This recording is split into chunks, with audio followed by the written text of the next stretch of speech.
আপনারা অনেকেই আমাকে ইনবক্স করছেন, কমেন্ট করছেন, যাদের কাছে আমার হোয়াটসঅ্যাপ নাম্বার আছে তারা আমাকে হোয়াটসঅ্যাপে এই স্ক্রিনশটগুলো দিয়ে বলছেন আমি তেমন কিছুই করিনি ফেসবুকের মধ্যে, কিন্তু আমাকে তবুও কেন এই ইস্যুটি ফেসবুকের মধ্যে আমাকে দিয়ে দিল এবং এটি রিমুভ করার উপায় কী এবং এটি থাকলে কি কি সমস্যার সম্মুখীন আপনারা হতে পারেন। তো বন্ধুরা, আজকের এই ভিডিওটিতে এই বিষয়টি সম্পর্কে বিস্তারিত আলোচনা করব। অবশ্যই ভিডিওটি শেষ পর্যন্ত দেখবেন, কেননা এই যে ইস্যুটি এসেছে এটি কিন্তু একটি মারাত্মক ইস্যু এবং এটি যদি আপনার পেজ বা প্রোফাইলের মধ্যে থাকে তাহলে সেই ক্ষেত্রে আপনার নানা ধরনের সমস্যাগুলো আপনার পেজের মধ্যে আসতে পারে। তাই অবশ্যই এই ইস্যুটি কিভাবে রিমুভ হবে এবং কেন এই ইস্যুটি আসে, ভবিষ্যতে কিভাবে সেফ থাকবেন, এই সম্পূর্ণ বিষয়গুলোই জানতে পারবেন। তো বন্ধুরা, আপনি যদি আমার চ্যানেলে প্রথমবার এসে থাকেন অবশ্যই চ্যানেলটি সাবস্ক্রাইব করে নিয়ে পাশে আসা বেল নোটিফিকেশনটি অন করে দিবেন, যাতে করে ভবিষ্যতেও ফেসবুক রিলেটেড এমন আরও ইনফরমেটিভ কন্টেন্টগুলো আপনারা পেতে থাকেন। আর আপনি যদি চান ফেসবুকের পাশাপাশি ইউটিউবে কাজ করে ইনকাম করার জন্য, তাহলে ইউটিউব টিপসের চ্যানেলের লিঙ্কটি আমার এই ভিডিওর ডিসক্রিপশন বক্সে দেওয়া আছে, আপনি চাইলে ভিজিট করে আসতে পারেন। তো বন্ধুরা, সর্বপ্রথম আপনাদেরকে দেখিয়ে নিই যে এই প্রবলেমটি শুধুমাত্র আপনার নিজেরই হয়েছে কিনা বা আরও অন্যের হয়েছে কিনা। তো এই যে প্রবলেমটি আছে এই প্রবলেমটি কিন্তু একদম গণহারে সবাইকেই কিন্তু দিচ্ছে যারা ফেসবুকের মধ্যে নিয়মকানুন না মেনে কাজ করে। আমি এখান থেকে কিছু স্ক্রিনশট নিয়ে রেখেছি, দেখুন আমাকে যারা ইনবক্সে দিয়েছিল এইখান থেকে দেখতে পাচ্ছেন এটি নভেম্বরের 30 তারিখ 24 সালে পোস্ট করা, সেইখানে ইস্যু দিয়েছে। এটি একটি ইস্যু দিয়েছে।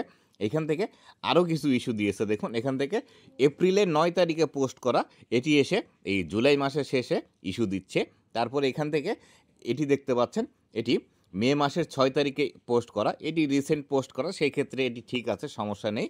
তবে এই ক্ষেত্রে আমি আরও কিছু স্ক্রিনশট নিয়ে রেখেছি, দেখুন এখান থেকে আপনি যদি বর্তমান সময়ে ফেসবুকের রুলস এবং রেগুলেশন না মেনে কাজ করে থাকেন সেই ক্ষেত্রেই ইস্যু দিয়ে দিচ্ছে। আপনি কোনো একটি ছবি পোস্ট করেছেন, সেই ক্ষেত্রে এই ছবিটি ফেসবুকের কাছে মনে হয়েছে এটি আপনি ফলস ইনফরমেশন দিচ্ছেন, অথবা ছবিটি আপনি এআই দিয়ে বেশি বাড়িয়ে চড়িয়ে সেই ছবিতে ইনফরমেশন দিচ্ছেন, সেই ক্ষেত্রে এটি আসতে পারে। অথবা আপনি এমন কিছু পোস্ট করেছেন যেটি ফেসবুকের গাইডলাইনের মধ্যে নেই, সেটি পোস্ট করা মাত্র এই ইস্যুটি দিয়ে দিচ্ছে। আবার অনেক সময় দেখা যাচ্ছে আপনি 6 মাস 1 বছর আগে কোনো কিছু পোস্ট করেছিলেন, সেই পোস্টের বিপরীতেও কিন্তু এটি দিয়ে দিচ্ছে এই প্রোফাইল হ্যাজ সাম ইস্যু। যদি আপনার প্রোফাইল হ্যাজ সাম ইস্যু চলে আসে তাহলে সেই ক্ষেত্রে আপনার এখান থেকে যে ক্ষতির সম্মুখীন আপনি হতে পারেন সেটি হলো আপনার প্রোফাইলের রিচ একদম কমে যেতে পারে, রেকমেন্ডেশন সাসপেন্ড চলে আসতে পারে, আপনার মনিটাইজেশন রেস্ট্রিক্টেড চলে আসতে পারে। এই বিষয়গুলো হতে পারে, তবে কার ক্ষেত্রে কোন বিষয়টি হবে এটি আসলে বলা কঠিন। তবে আপনার যদি এই প্রোফাইল হ্যাজ সাম ইস্যু থেকে থাকে এবং একসাথে যদি অনেকগুলো ইস্যু চলে আসে, 10টি 12টি, আমি এখান থেকে দেখছি অনেকেরই 3টি 4টি 5টি পর্যন্ত ইস্যু চলে আসছে, যারা ফেসবুকের রুলস এবং সঠিক গাইডলাইন না মেনে ফেসবুকের মধ্যে কাজ করে থাকেন। তো সেই ক্ষেত্রে 10টি 12টি 15টি যদি একসাথে চলে আসে সেই ক্ষেত্রে আপনার কিন্তু প্রোফাইলটি ডিলিট করে দেওয়ারও সম্ভাবনা বেশি থাকে। তাই অবশ্যই যদি আপনার এই ইস্যুটি এসে থাকে তাহলে খুঁজে বের করে দেখবেন যে আসলে কোথায় আপনার ইস্যু আছে। আর এটি দেখার জন্য এখান থেকে ভিউ ডিটেলস অপশন আছে, ভিউ ডিটেলস অপশনে ক্লিক করলেই দেখতে পাবেন। যেহেতু আমার এটি স্ক্রিনশট সেহেতু আপনাদেরকে আমি দেখাতে পারছি না। এই ভিউ ডিটেলস অপশনে ক্লিক করলেই দেখতে পাবেন আপনার কোন ভিডিওতে ইস্যু আছে বা কোন পোস্টের মধ্যে ইস্যু আছে। যদি আপনাদেরকে আরেকটু স্পেসিফিক্যালি দেখানোর চেষ্টা করি, দেখুন এরকম ইস্যু যদি আসে এইখানে দেখতে পাবেন আপনার যে লেখা আছে উই রিমুভ ইউর পোস্ট, এইখান থেকে যে অ্যারো বাটন আছে এই অ্যারো বাটনে ক্লিক করলেই দেখতে পাবেন আপনার কোন ভিডিওতে বা কোন পোস্টে বা কোন ছবিতে প্রবলেম আছে। যে ছবি বা ভিডিওতে প্রবলেম আছে যদি ফেসবুক সেটা ডিলিট না করে থাকে অবশ্যই আপনি ডিলিট করে দিবেন। আর অবশ্যই এই ইস্যুটি ফেসবুককে আমাদেরকে জানানো উচিত, কেননা এই ইস্যুটি গণহারে সবারই কিন্তু চলে এসেছে। গতকালকে রাত থেকে আমাকে অনেকেই আপনারা মেসেজ করছেন, ইনবক্সে স্ক্রিনশট দিচ্ছেন, অনেকেই কমেন্ট করছেন যে এই ইস্যুটি আমার এসছে, আমি কি ভুল করলাম বা কোনো ভুল আমার আছে কিনা। তো সর্বপ্রথম যে কাজটি করবেন সেটি হলো দেখবেন যে আপনার কোন কোন পোস্টের মধ্যে ইস্যু এসেছে, যদি সেটি ফেসবুক ডিলিট না করে অবশ্যই আপনাকে ডিলিট করে দিতে হবে। ডিলিট করে দেওয়ার পর যে কাজটি করবেন, আপনার যেখানে ইস্যু এসেছে, যে এই অবস্থানে যদি ইস্যু এসে থাকে তাহলে এর একটি স্ক্রিনশট নেবেন এবং এইভাবে যদি লেখা আসে প্রোফাইল হ্যাজ সাম ইস্যুস, এই একটি স্ক্রিনশট নেবেন। নেওয়ার পর একটি মেসেজ আপনারা লিখবেন। কি মেসেজ লিখবেন আপনাদেরকে আমি দেখিয়ে দিচ্ছি। তো বন্ধুরা দেখুন, এই যে মেসেজটি আমি লিখে রেখেছি, এই মেসেজটি আপনাদেরকে দিতে হবে। আমি এখানে কি বিষয়টি লিখে রেখেছি এই বিষয়টি অবশ্যই আপনাদেরকে জানতে হবে। তো আমি এখানে লেখা আছে, আমি সর্বদা ফেসবুকের মধ্যে অরিজিনাল কন্টেন্ট পাবলিশ করি এবং আমি সবসময় চেষ্টা করি ফেসবুকের রুলস এবং গাইডলাইনগুলো মেনে চলার, বাট তারপরও হয়তো ভুলবশত আমার দ্বারা ফেসবুকের কোনো রুলস ব্রেক করা হয়েছে, যার কারণে আমাকে এই ইস্যুটি ফেসবুক দিয়েছে।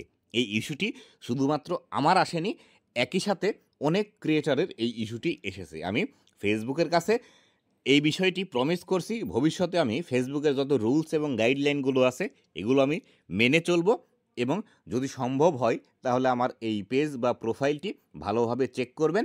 চেক করার পর যদি কোনো ইস্যু না থাকে তাহলে এই ইস্যুটি আপনারা রিমুভ করে দিবেন এবং নিচের দিকে এখান থেকে দিয়ে দিয়েছি পেজ এবং প্রোফাইলের লিঙ্ক, এখান থেকে অ্যাড করবেন। তো এই মেসেজটি আপনারা কোথায় পাবেন সেই বিষয়টি আপনাদেরকে জানাচ্ছি। তার আগে দেখিয়ে দিই আপনারা আপনাদের ফেসবুক পেজ বা প্রোফাইলের লিঙ্কটি কিভাবে কপি করবেন। তো আমি এখান থেকে চলে যাব আমার ফেসবুক প্রোফাইলে। তো বন্ধুরা আমি চলে আসলাম আমার ফেসবুক প্রোফাইলের মধ্যে আসার পর সর্বপ্রথম আপনারা এখান থেকে আপনাদের বাম পাশে যে প্রোফাইল পিকচার থাকবে এই বাম পাশে প্রোফাইল পিকচারে ক্লিক করে দিবেন। ক্লিক করে দেওয়ার পর এখান থেকে এরকম ইন্টারফেস আপনাদের সামনে আসবে।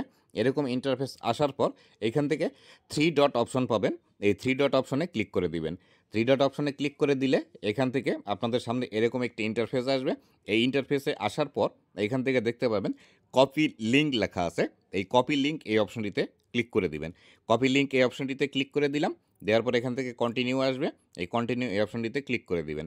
দেওয়ার পর এখান থেকে এই লিঙ্কটি আমি আমার যে নোটপ্যাডের মধ্যে মেসেজটি লিখে রেখেছি এখান থেকে আমি এই লিঙ্কের এখান থেকে অ্যাড করে দিব। তো এইখানে আমি অ্যাড করে দিলাম। দেওয়ার পর এখান থেকে আপনার যদি পেজ হয় তাহলে এখান থেকে পেজ রাখবেন, আর যদি প্রোফাইল হয় তাহলে এখান থেকে প্রোফাইল রাখবেন, বাকিটা কেটে দিবেন, এখান থেকে লিঙ্ক থাকবে। তবে এখান থেকে আরেকটি বিষয় মনে রাখবেন, আপনার সমস্যা পেজের মধ্যে আসুক অথবা প্রোফাইলের মধ্যে আসুক আপনাকে অবশ্যই আবেদন করতে হবে প্রোফাইল থেকে। তো কিভাবে আবেদন করবেন আমি আপনাদেরকে দেখিয়ে দিচ্ছি। এখান থেকে আমি আবারও ফেসবুকের মধ্যে চলে আসি। ফেসবুকের মধ্যে আসলাম, আসার পর এখান থেকে আমি ফেসবুকের মূল ইন্টারফেসের মধ্যে চলে আসব। আসার পর এখান থেকে এই যে 3 লাইন অপশন দেখতে পাচ্ছেন, এই 3 লাইন অপশনে ক্লিক করে দিবেন। এখান থেকে আপনাদের 3 লাইন অপশনও থাকতে পারে অথবা আপনাদের প্রোফাইল পিকচার সহ 3 লাইন অপশন থাকতে পারে। এখানে এই 3 লাইন অপশনে ক্লিক করে দিবেন। এই 3 লাইন অপশনে ক্লিক করে দেওয়ার পর এখান থেকে আপনাদের প্রথম অবস্থায় এরকম অপশন থাকবে না, প্রথম অবস্থায় এরকম থাকবে। আসার পর এখান থেকে আপনারা নিচের দিকে চলে আসবেন হেল্প অ্যান্ড সাপোর্ট এই অপশনটিতে। তো এই হেল্প অ্যান্ড সাপোর্ট অপশনে ক্লিক করে দিবেন। ক্লিক করে দেওয়ার পর এখান থেকে সাপোর্ট এইভাবে লেখা থাকবে। যদি আপনাদের এটি আপডেট না হয় তাহলে এখান থেকে ডিরেক্টলি আপনারা দেখতে পাবেন রিপোর্টে প্রবলেম। তো এখান থেকে যদি আপডেট অপশন আসে তাহলে সেই ক্ষেত্রে এই যে সাপোর্ট লেখা আছে, সাপোর্ট এই অপশনে ক্লিক করে দিবেন। এই অপশনে ক্লিক করে দেওয়ার পর এখান থেকে আপনাদের দেখতে পাবেন রিপোর্টে টেকনিক্যাল প্রবলেম এই বিষয়টি লেখা থাকবে। এই বিষয়টি যদি আপনার এটি আপডেট হয়ে থাকে তাহলে এর ভিতরে আসবে, না হলে আপনারা এই হেল্প অ্যান্ড সাপোর্ট এই অপশনে ক্লিক করলে এখান থেকে রিপোর্টে প্রবলেম এই বিষয়টি দেখতে পাবেন। তো রিপোর্টে প্রবলেম এই বিষয়টিতে ক্লিক করে দিবেন। দেওয়ার পর এখান থেকে এটি ক্রিয়েটিং এ রিপোর্ট এই অপশনটি আসবে। এখান থেকে এই অপশন আসলে এখান থেকে ডোন্ট ইনক্লুড এই অপশনটিতে ক্লিক করে দিবেন। তো ডোন্ট ইনক্লুড এই অপশনটিতে ক্লিক করে দেওয়ার পর আপনাদের সমস্যা কোথায়, পেজ নাকি প্রোফাইলে, সেটি সিলেক্ট করবেন। তো এখান থেকে নিচের দিকে আমি চলে আসলাম। নিচের দিকে এসে এখান থেকে দেখতে পাবেন এখানে পেজেস আছে, এখানে প্রোফাইল আছে। তো এখান থেকে আপনাদের সমস্যা কোথায়, আপনি কোথায় থেকে অ্যাপ্লাই করছেন এই বিষয়টি বড় না, আপনার সমস্যাটি কোথায় এসেছে সেটি হলো বড় বিষয়। আপনাকে অ্যাপ্লাই করতে হবে প্রোফাইল থেকে, কিন্তু সমস্যা যদি আপনার পেজের থেকে আসে তাহলে সেই ক্ষেত্রে আপনারা পেজ সিলেক্ট করবেন। আর যদি সমস্যা আপনার প্রোফাইলেই এসে থাকে তাহলে সেই ক্ষেত্রে প্রোফাইল সিলেক্ট করবেন। তো আমি এখান থেকে আপনাদেরকে দেখানোর জন্য প্রোফাইলে সিলেক্ট করছি। এখানে প্রোফাইলে সিলেক্ট করলাম। সিলেক্ট করার পর এখান থেকে আমি যে মেসেজটি লিখে রেখেছি এই মেসেজটি আমি এখান থেকে কপি করে নিয়ে আসব। এই মেসেজটি আপনারা আমার এই ভিডিও যদি ইউটিউব থেকে দেখে থাকেন তাহলে সেক্ষেত্রে ইউটিউব ভিডিওর ডেসক্রিপশন বক্সে পেয়ে যাবেন।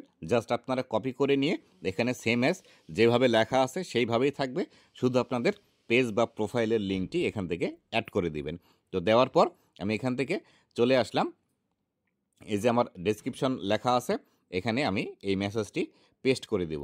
দেওয়ার পর এখান থেকে আপনাদেরকে যে সমস্যাটি এসেছে ওইখান থেকে স্ক্রিনশট এখান থেকে আপলোড করে দিতে হবে। আর বন্ধুরা, মেসেজটা যদি আপনারা আমার এই ইউটিউব ভিডিওর ডেসক্রিপশন বক্স থেকে কপি করতে না পারেন বা আপনারা কপি করতে যদি ঝামেলা মনে হয়, তাহলে সেই ক্ষেত্রে ডেসক্রিপশন বক্সে আমার ফেসবুক পেজের লিঙ্ক দেওয়া আছে। ফেসবুকে এসে আমাকে জাস্ট মেসেজ করবেন যে প্রোফাইল হ্যাজ সাম ইস্যুর এই যে মেসেজটি আছে এই লেখাটি আমাকে দিন, তাহলে আমি আপনাকে ইনবক্সে দিয়ে দিব। জাস্ট আপনারা কপি করে এখান থেকে আপনার এই যে পেজ বা প্রোফাইলের লিঙ্কটি অ্যাড করে আপনারা সেন্ড করতে পারবেন। তো এখান থেকে আপলোড ফ্রম ফোন লেখা আছে, এই অপশনটিতে ক্লিক করে দিবেন। আপলোড ফ্রম ফোন এই অপশনটিতে ক্লিক করার পর আপনাদের গ্যালারি ওপেন হয়ে যাবে।